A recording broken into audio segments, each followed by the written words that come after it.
we're flipping in. Boy, what a way to come into the show. Welcome, everybody. This is Native Nations for November. And we have two guests tonight. And I am David Liberty from the Confederated Tribes of the Umatilla Indian Reservation. My cohort on the far right over there. Co-host. My colleague. Yeah. I work right beside him. Adam Whiterock. Yep. Thank you for being on the show. Adam from the Dene tribe. Done. And we have two special guests, two beautiful women, as if you haven't noticed already. Girls, thank you very much for coming tonight. Well, thanks for the invite. Thank you for having us. We have Tonie Driver and Mykilee. What's your last name? Driver. Driver, okay. Yeah. Sometimes it can be Pretty different. sure you're married already, huh? No. And we are here to talk about the graduation ceremony coming up at Reynolds High School this year. It will be happening in June, right? June 11th, June 2012. Yes. And they should have it at the Rose Quarter. Yeah, I don't know if they have it at Reynolds. I think it's at the Memorial Coliseum. All right, so yeah, it'll be at the Rose Garden like they did. Yeah, Memorial Coliseum. That's a big deal. Lots of And money. as you may or may not know, in years past, eagle feathers have not been permitted to be worn on graduation caps. And because Tonie was interested in having her daughter wear her eagle feather for graduation, Tonie took up the fight, fought hard, and won Mykilee's right to wear the eagle feather at graduation this year. So we want to talk about the battle that you went through, Tonie. And of course, we'll want to hear from you as well, Mykilee, except, Tonie, when did this start and why? Officially, it started on the 20th of September, 2011. What I had done first is, for the last 5 months, I've been asking the women in our community, the elders as well, about how do I go about of getting feathers for my daughter or the U.S. Fish and Wildlife permit. So I got the information how to do that. I did process the application, got the approval of the tribal members and council of our tribe with Fort Peck, Assiniboine, Sioux to... Oh, Fort Peck, Assiniboine, from Montana? Yes, or? Montana. Okay. So I attached that documentation with the U.S. Fish and Wildlife, and once I sent that off, my next step was to go up to the high school and ask the principal if I got a hold of the vice principal, Wade Barkley, at the high school, and he would return my call, and he replied and said, yes, the endorments were real strict. Our policy is nothing on the cap and gown. This is set, this is what we want. We've had problems before. And I'm like, okay. I did go in there because I did talk with my daughter later on that night, and we discussed a little bit more about this, and she said she still wanted the eagle feather. What he had told me on the phone, it was only allowed in the hair if she was to have it for graduation, and that my daughter's like, no. And so I checked into a little bit more, and I went back into person, and I did discuss it with him and said, basically, from what I'm told with my tribe, with Fort Peck, Assiniboine, and Sioux, and the U.S. Fish and Wildlife in Montana, that they said that she can put it anywhere she wants. And I tried to go in there and say, so do you have a policy that would say in writing, no, she can't have this, you know, our Native children? Because I was told with the Religious Ceremony Rights Act, with the Freedom Act as well, she has the right to be able to, in a ceremony, to even like the graduation, it's the highest achievement of education, and the eagle feather resembles as well as an endowment the same thing as their graduation with cap and gown. So I said, do you have anything that will override a federal law? Because on August 11th, 1978, a president had signed and authorized all natives, all nations, to be able to express themselves in a ceremony right. And that's pretty much what the graduation was, and I wanted that in writing. And the more I asked him questions, the more he got upset. And again, the more I asked questions, can I see this in a newsletter, a policy book, a website, any form of a letter stating that is going to exclude my daughter from being able to have the eagle feather, that says it has to be only in her hair. And the more I asked, the more he got upset. And so, again, after talking with them, I said, well, I want to see this, again, some kind of policy, because I did my own research where I kind of reached out in the community as well as my friend and friends asking, where do I go? What kind of, I started using my networking services of, skills pretty much. My friend Renee pretty much gave me Professor Robert Miller down at Lewis and Clark as a contact person to kind of start off. I emailed him, he emailed me back. They both gave me NAPLS. Is that the Native American? It's the Native American Legal Aid Program here in Portland. Oh. And so that was the next thing Mykilee and I were going to check into, because Renee had also given me kind of like a newsletter with what kind of services they do provide, and this kind of fell into that with the Religious Rights Act, being violated of not being able to be honored to express herself that she wanted to.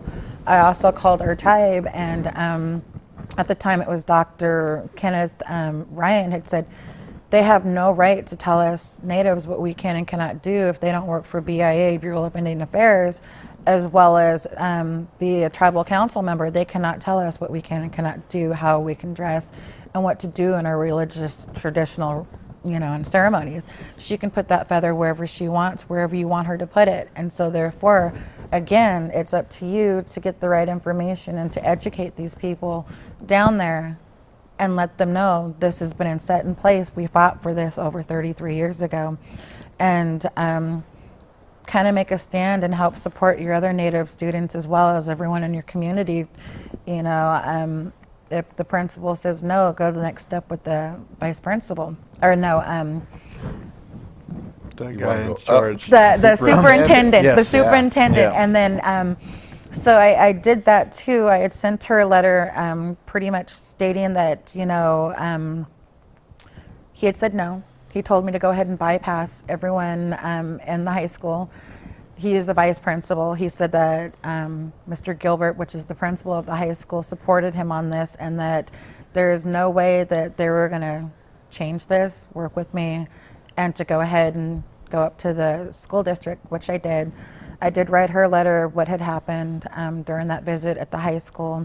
And that process, on the 20th of September, when I sent her the first email, I kind of talked with Adam as well, of other people in the community with more information, and did a lot of reading and research on the internet what had happened to other students, because no one had ever told me that this is an issue. So what I had done during that whole 10 days is I did a lot of reading, writing, and research.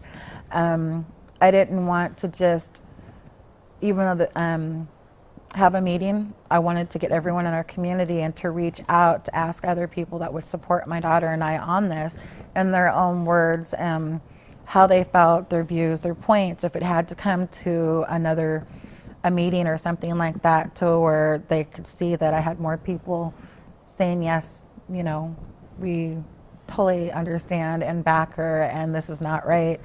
I didn't want them to tell me no, because by being told that everyone at the high school just bypassed them, pretty much told me what was going to kind of happen. And I wrote everyone, to the Portland mayor, to his council members, to the Troutdale council members.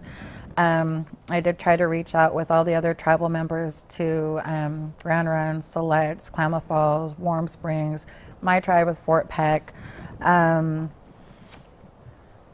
well as NAYA, the Native American Family Services. I got Matt Martin, my daughter, and I sat down. I told my daughter, I said that I'm going to kind of warn you, there's going to be some people that are going to say yes, and there's going to be some people that are going to say no. Besides me emailing and calling people, let's go door to door and kind of just, go to some of these businesses.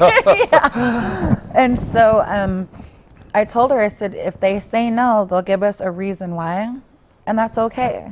We're not really trying to because what some of the things that had come up with is people were like, yes, we supported you, but we don't want to change a policy, you know, and go up against and kind of break a rule. And I kind of just smiled because my tribe, when I was talking to them, they were telling me that nothing's set in stone, no policy, and it can be changed, you know. So just kind of like told them, I was like, I'm not asking for you guys to break or change or do anything. I just want to know that you guys are with us on this, you know, because we are a community and we are one when it comes to, you know, events and just being a family. And I wanted to be able to show my children that if you honestly believe in something, do your research, get a second opinion, you know, and to stand up for what you believe in. And why I was doing this, I wanted to make sure I was doing it for all the Native children, because I was finding out that this was an issue here in Oregon as well as in our public schools. And my daughter herself has experienced having friends in a smaller community and schools that were allowed to wear their regalia and their feathers. But in the Portland urban area, I was starting to find out that our students aren't allowed to. Yeah. Yeah, because it seems like in and around any reservation, that's pretty common practice for the students. I know at Madras High School or Yeah. Pendleton High School, I think you've seen that. So that's, I think if there's precedent from other high schools doing it, you know, that would give you more support. Yeah, to I think the whole thing is that it's a Portland public school, and that's what they gave me. Is like it's a Portland, it's a city, you know. And when we're on the like Chamawa, they get to do it. Chamawa Indian School, Sure. they could wear a feather, you know, and that's what I ran into. Is like, you know, nobody has fought that, because when I went to school there, when I graduated there, you know, they just gave me the runaround, you know. And I know Gilbert Brown, you know, he was still, you know, I don't know if he's president or not president, but the principal there. But you know, he let us have fry bread sales. He let us do a whole bunch of things, you know. And I was like, kind of happy that he did that, because he didn't ask for no money. We made probably $300-400 just selling fry bread to the students, and he didn't ask anything in return, you know. So I was hoping that I was kind of like leading it, doing a Native club, doing this and that with the community there, and then hoping to do this, you know. And then it was kind of like it was out of his hands at the moment, because all that budget stuff was going on. Yeah. And when I graduated, I was like, you know what, you know, I have family that's coming to see me graduate, you know. And it was for my mother, you know. All this was for my mother, you know. But I had a lot of family coming in, and I was like, you know, I don't want to screw that up, you know. I don't be like, you know, they say, well, you can't walk now. You made a big problem now. You can't walk, you know. And at the time when I went to the graduation, and people did have stuff on their cap and gown already. So if I knew that, I probably would have done it, you know. It's just a fact that I just didn't want to get kicked out of it, you know. And you know, people to. You need to bring your mic up a little bit. You're brushing it against the other side of your shirt. Yeah. So I guess yeah, so it doesn't hit the other side of your shirt. That's good. there we go. Yeah. All So right. you know. Well, Same school. You guys use the same school. Yeah, Reynolds, Pirates or whatever it is. Home of the, you know, I'm just glad it wasn't home of the Chiefs or nothing. Oh my God, that would have been gone by the time I got there, because we. But a lot of things that we did in school, like a lot of Native students were allowed to wear bandanas, like our bandanas, or I wore my war cap, you know, during school. You know, no head coverings or nothing. But we made that possible for, and then now I don't know where it went to, because we had all that set up, and then no Native students took it over. You know, we were like trying to find Native students, like, oh, can you just, you know, start doing this, keep it going, and then, you know, nobody did. So, but I'm glad this happened, because this is what, you know, I wanted. But at the time, you know, it was. You know, I just wanted to, you know, it was like, it's their ceremony. I don't care, you know. Yeah. but it was good that you did. Yeah, it was good that this happened, and we came up on Indian country. You know, a lot of people read that. Yeah. Well, this is Smoke Signals that came out on the 15th of Grand Run of October, and then next week, Indian Country Today is putting it in their magazine. Yeah. So Smoke The Signals. October issue, Smoke Signals. This is where they're featured. Yeah. Find the camera. Zoom right in on that. This was the November issue, you said? October. October. And you see down, it's on the front page, so that's pretty good. Good coverage. It's on page 12 too, so Page 12. yeah, the rest of it. And when will the Indian Country Today article be coming out? I got an email from the editor a couple days ago over the weekend, and basically he said this next week, so towards Good. Thanksgiving week. Good. Yeah, so Well, I'm once excited. Yeah, great. But has there been any interest from any local paper like the Oregonian? I did contact Jim Mayer with the Oregonian, and he did come out early October with us, and he did interview my daughter briefly, and he said that he didn't know when they were going to run the story, because I was excited. I was like, well, they'd be in the Oregonian. He goes, they can hold on to a story for a while, but they will run it. As well as I did contact the Gresham Outlet paper. They said they're going to do a special on Mykilee during graduation during the spring. Great. As well as NAIA, the Native American Family Services, are just going to put it in their newsletter too towards graduation, and a special thing for her too. So Good. I've been trying to get a hold of the media and make this a positive, healthy story to share with everyone out there. I figure that good news travels far, and I wanted to share this with others because I found out with my research a lot of people were having the same problem, and pretty much not having a lot of resources myself of funds, I just pretty much used the networking with the community of little information that people was giving me to just check on the internet, as well as I got a hold of Professor Robert Miller and Lewis and Clark, and he gave me the Native American legal aid here, and then Karen Kitchen at the Portland PBS Indian Ed Title VII had also told me to get a hold of NARF, and so The Native American Rights Fund. yes, and I did. At first, I was a little bit hesitant, and she goes, "Tonie, just you can if you want to," and I was just like, all right, since I'm already halfway in it, I might as well go all the way. And so I did get a hold of them. I did call a woman named Rose. I spoke with her and told her pretty much my incident, what I was going through at the time. I was waiting in the process of the superintendent to get back with me with the approval or the denial of the eagle feather. And so during that process, I was trying to connect with all the resources. She did give me a packet of information on previous cases that they had worked on, and it was the American Civil Liberties of Union of North Carolina. She said to go ahead and forward these letters and newsletters that they had of previous students and schools with the superintendent to educate them a little bit more what the laws were, and maybe they might reconsider if they didn't. She said to go ahead and contact us again, and they would help us out, as well as the Native American Legal Aid was going to take my daughter's case as a pro bono. Great. Yeah. Well, they weren't near as helpful for me when I went to them in the Kennewick Man case.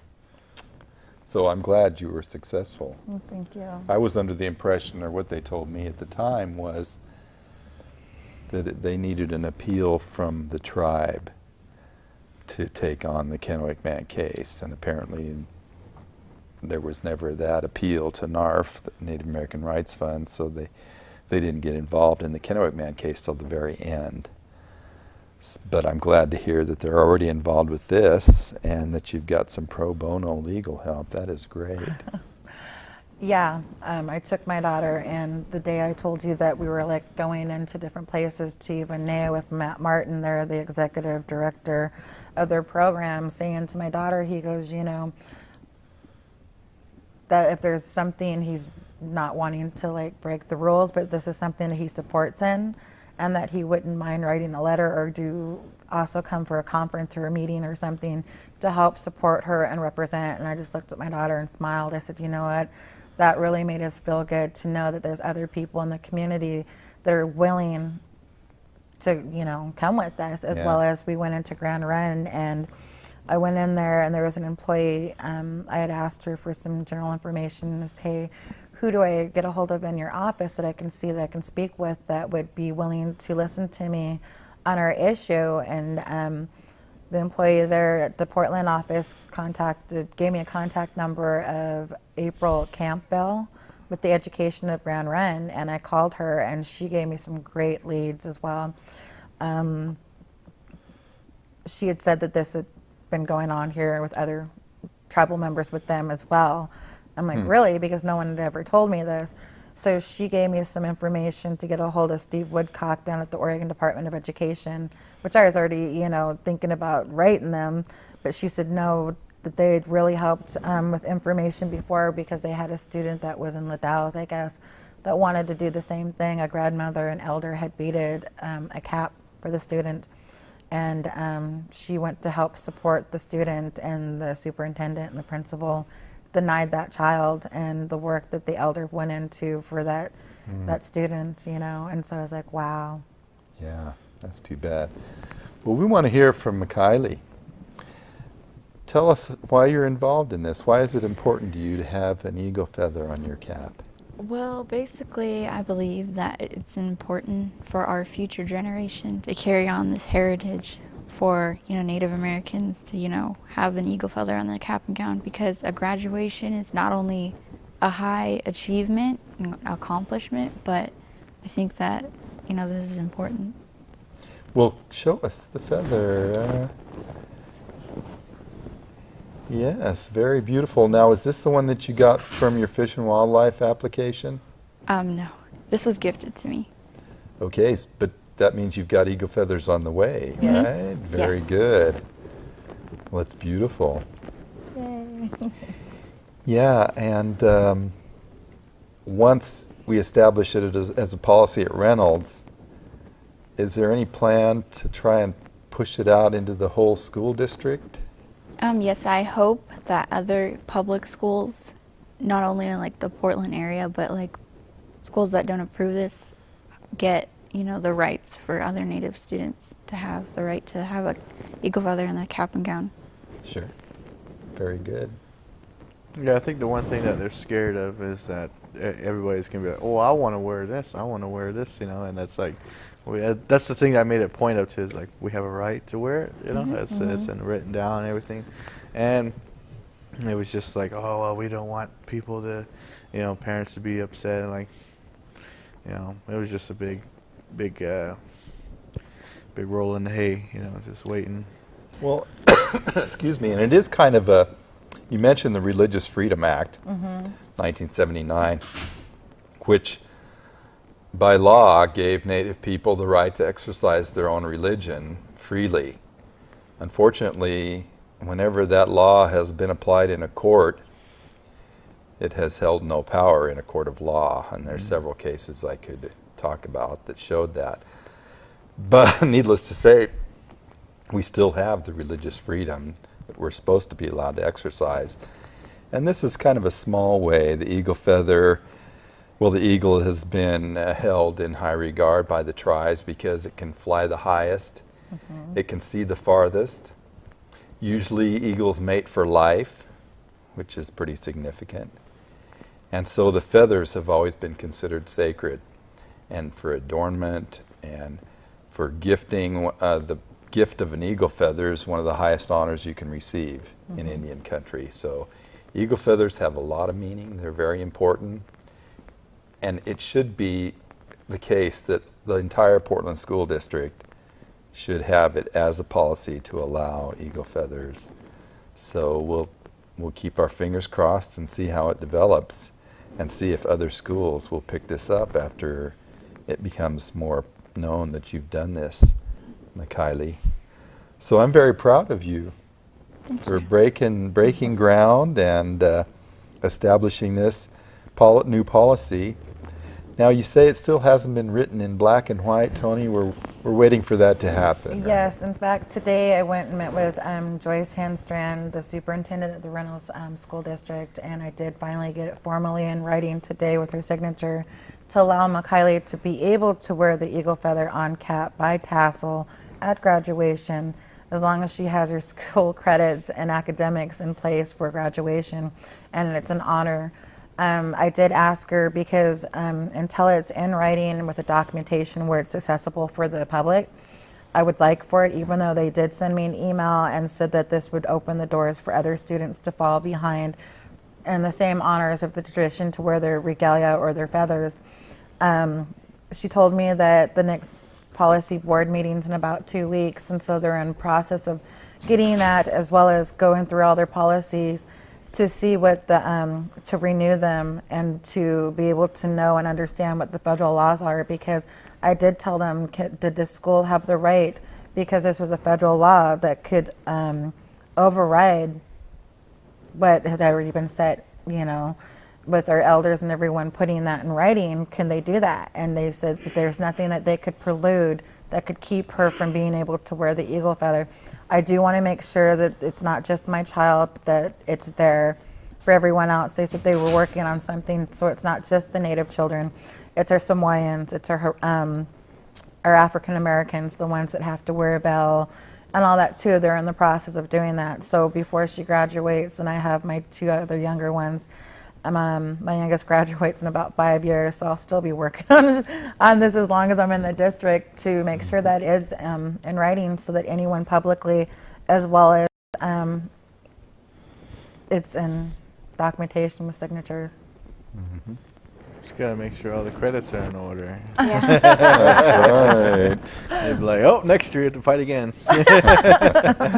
Well, I confess that my son was 1 class short of graduation when he was supposed to graduate with all his friends, and he got a certificate of attendance until he finished his English class. Yeah, I had this one lady when graduation, before it, I had this one lady, she was half a credit from graduating, they didn't let her walk. And she got there, she was an impression that she was gonna walk, and that's why I double check, every credit, I double check everything, because they always like, oh yeah, you're gonna graduate. Counselors deal with 900 kids, and then oh yeah, you'll graduate, and then get graduation day. Oh, you're a credit short, So I always make sure to watch out for that. Oh no, I totally support that. In fact, I was trying to talk to the superintendent today, because I kind of wanted to let her know that no matter what, even with the media, I want to still be treated with respect, and I want a healthy relationship. But I've also been in contact with my kids' academics on top of the feather to make sure, with the graduation requirements, that pretty much every week they're probably like, geez, Miss Driver, but that's important, because I want to make sure that they don't slip between the cracks, because there's 3,000 students in the high school. That's a lot of cracks. Yeah, that's a lot of students there, man. Packed. Well, we are down to the bottom of the hour, and I need to take a little break for my voice and get some drinks, and we will take a short break. I believe we have something we can show briefly, and then we'll come back, and we've got some announcements to make about some events that are coming up in the Portland area. And then we will get back to our interview with Tonie and Mykilee. So Jim, go ahead and whenever you're ready, run whatever you got.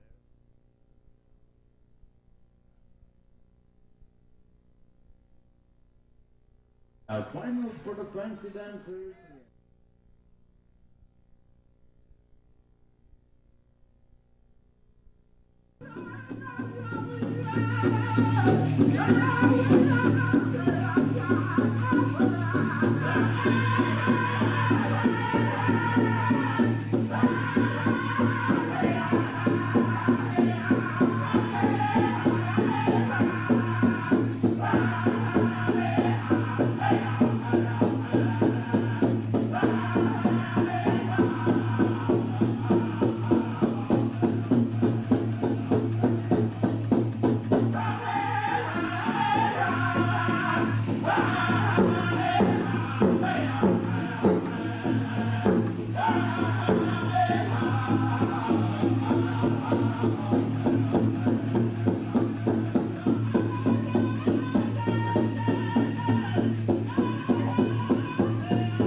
Oh yeah, look out there. Beautiful song there.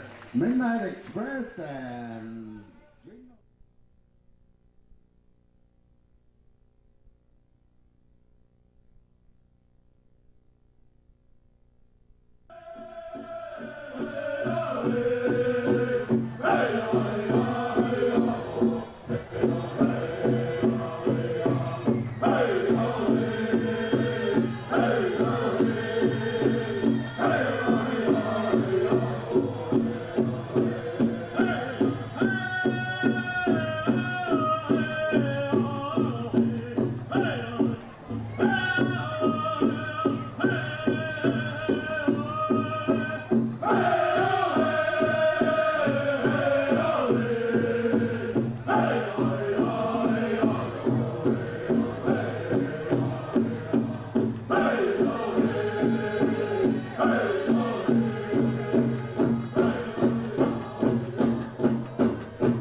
Oh yeah, how about that there, friends and relatives? How about some applause for the Junior Girls category?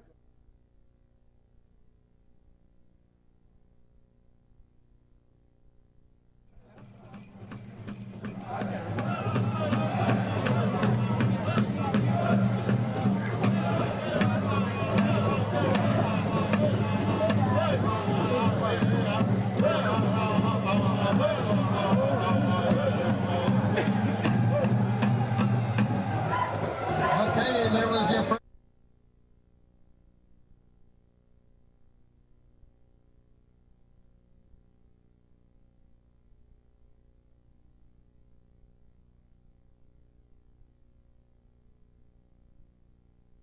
There was your first drum team in the... Uh-oh. Yep, there you go. Just like that. Good job.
pretty bad. We are back.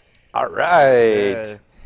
And with our Tonie and Mykilee, our guests for this evening, we got a couple announcements we want to make about some things that are going on here in Portland. Tomorrow, if you're watching this show live, tomorrow the 18th, that's a Friday, is the Indigenous Film Festival happening at 710 Southwest Jackson Street. I'm not sure if that's a theater or what. Anyway, it runs all day, and they've got all kinds of movies. They're showing Dance Me Outside, Real Engine, which is a new one, Res Bomb, Samson and Delilah. I'm not familiar with that one. But it'll be all day. There's movies going on. A special introduction for the film, The Stonewall Project. This is sponsored by the United Indian Students of Higher Education and Indigenous Nations Studies.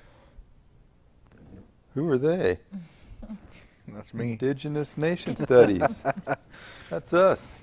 Yeah, Portland State is putting this on, so. They usually have a set up a projector in the main place. I bet they're going to have it in there, and then I don't think they'll have it in a theater, but. Yeah.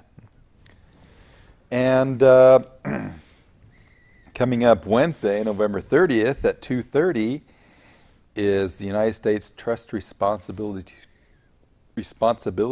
to Tribes. There's too many T's in there.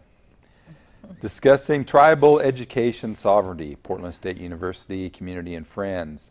Join us to celebrate Native American Heritage Month at the Native American Student and Community Center building, room 110.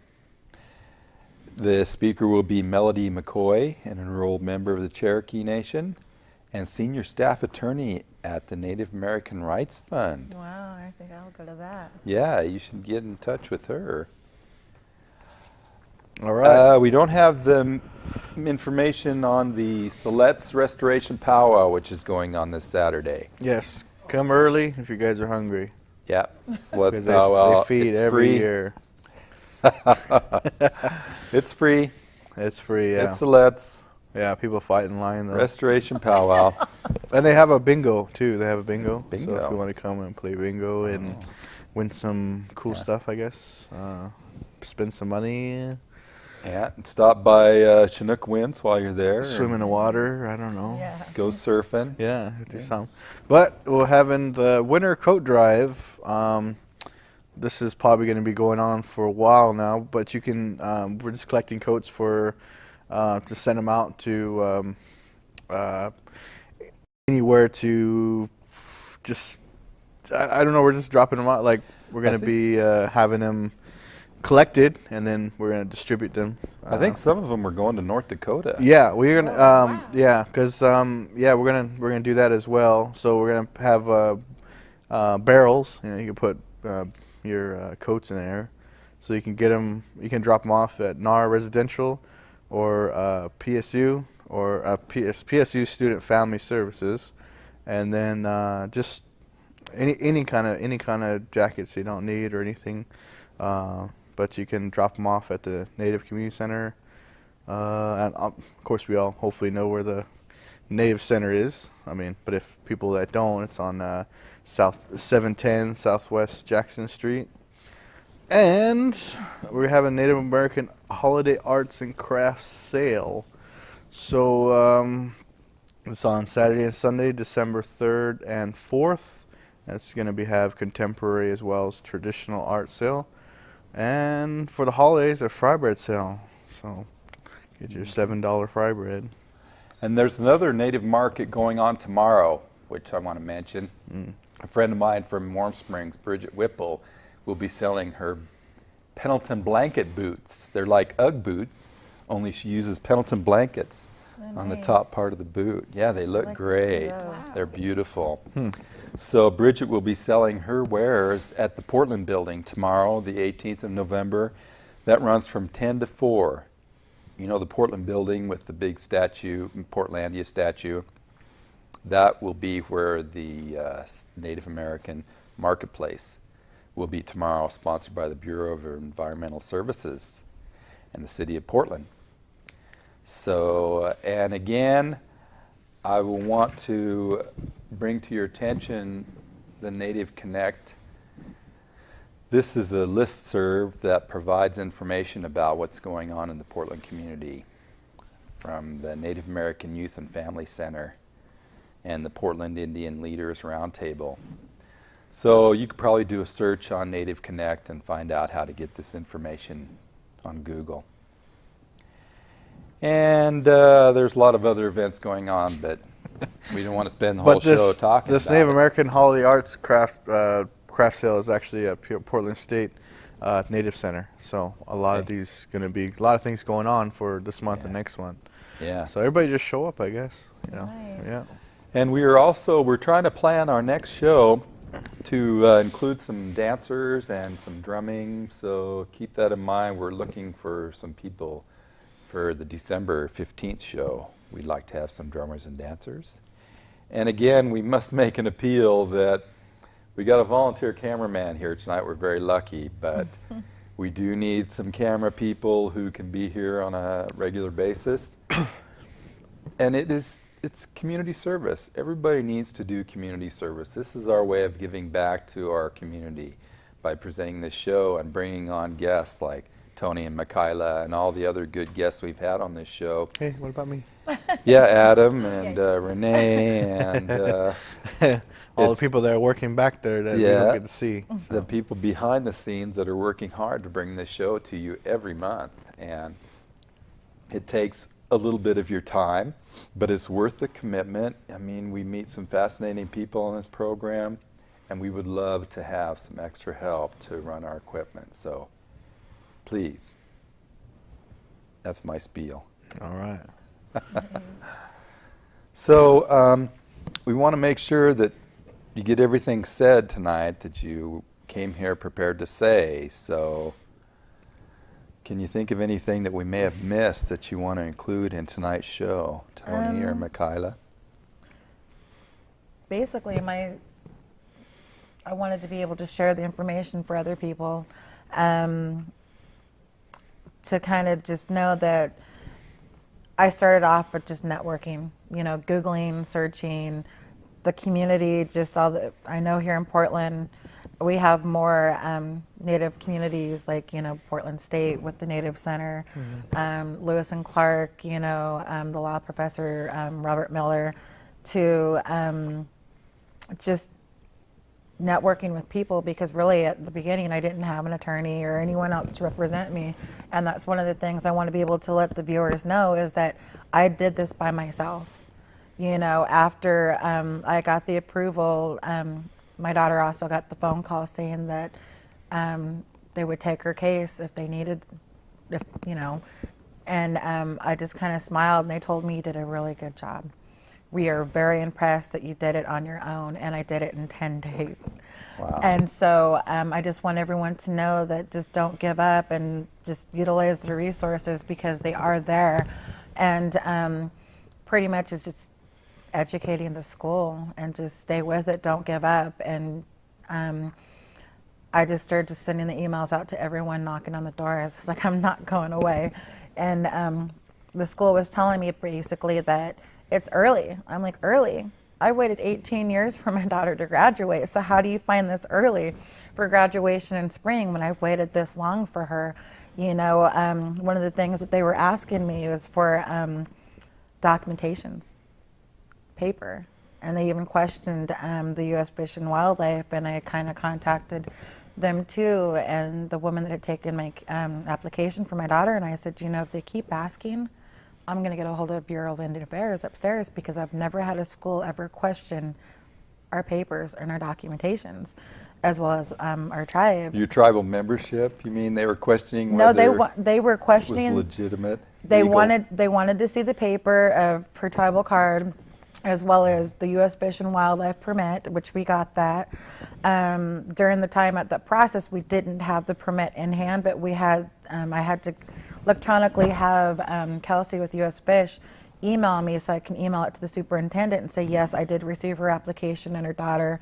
And to be able to get that application, you have to have the tribal members of the council sign saying, yes, you are a tribal member, and that goes with your application. So then she kept asking for her papers, and I'm like, her papers, her tribal card. I said, you can see it, but I'm not going to let you make a copy of it. You don't have that right to be able to have that information, as well as with her papers. And I was like, I've never been questioned, are you authentic? Are you Native American? And that's pretty much what I was told later on, is it basically wanted to make sure that they weren't crossing the line, that everything was legal. Well, Mykilee, what do you think you have learned from this experience? Definitely stand up for something that you believe in, and if you don't have a voice of your own, there is other people out there that are willing to, help you. Sure.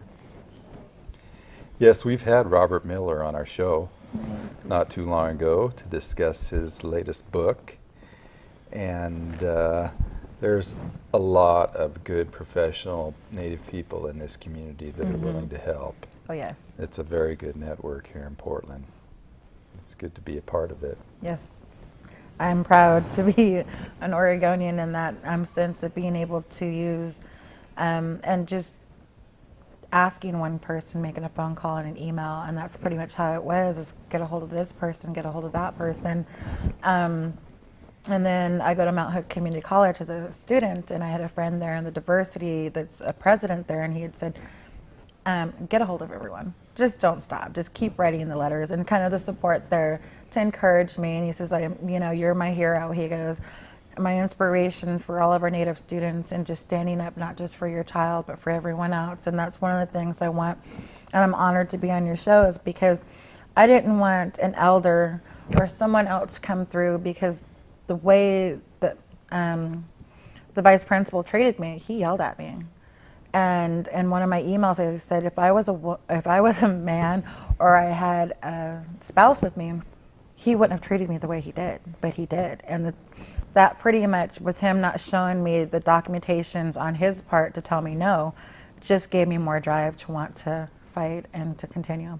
Mm-hmm.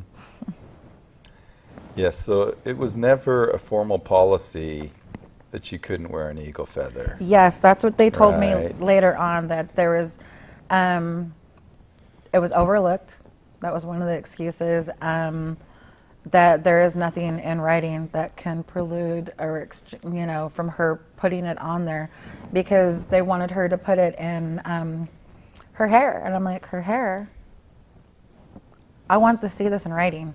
I wanted to see the way you're saying it to me, and there was never nothing there. And still now they're having to redo their policies and look at them and follow the federal laws and regulations and stuff too, with the religious, not just with the Native Americans, but with their other students too, because this kind of falls in place. And so my question was to them, how can you set a rule if you can't back up the documentations? I want to see it in writing. If you're going to tell me no, and you show it and provide it, then I'll honor what you're asking from me with my family, and we'll do that. But until then, show it to me in writing. They couldn't. Yeah. Well, I think the unfortunate thing about this whole ordeal is that it seems to me like the administrators are a little miffed about it, and they don't like it, but they're just kind of putting up with it, or going to allow it this time reluctantly. Is that the impression that you got? I met with the administration person, the superintendent, before I came here. I'm also talking with the civil rights person, Mr. Cornwell at the Oregon Department of Education too, with my kids' education, because I was the chairman of the Indian Ed for the Title VII program last year, and I did step down to support our Native American children. Like Adam had said, that when he had left, there was another family that did run the program as well for many years, the Brunos.